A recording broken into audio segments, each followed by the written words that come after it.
সকাল থেকে বিভিন্ন এলাকায় নির্বাচনী সভা করে আসতেছে। বেশ ক্লান্ত আমি,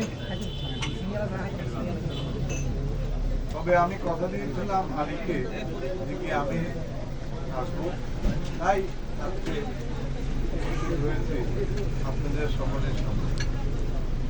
তো আমি এই অফিস উদ্বোধন করার পরে আমার মনে হয় প্রত্যেকটি কার্যালয়ে তারাও দাবি জানাবে যে তাদের কার্যালয় যেন আমি উদ্বোধন করি। যদি আমি নির্বাচনী কার্যালয় উদ্বোধন করার সময় কাটাই, তাহলে নির্বাচন তো করবে কি?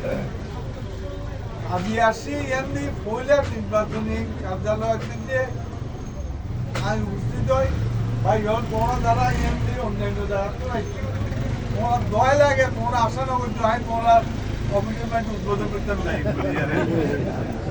এক এমনি ব্যাগ পড়ানো ভাই হল আর ছোট আর ছোট বন্ধু হল, ওরা দায়িত্ব বোধ মা বোনরে পড়ছেন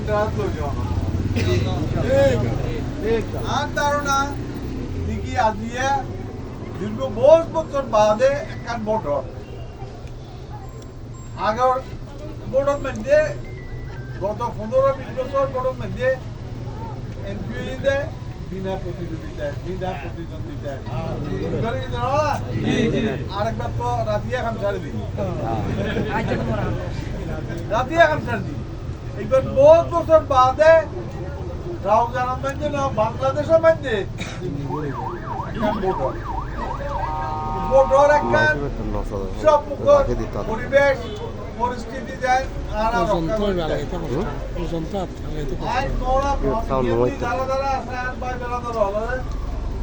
অনুরোধ একদম এই উৎসব মুখর পরিবেশ রাউজানে যেন যে কোনো কিছুর বিনিময় রক্ষা করা যায়।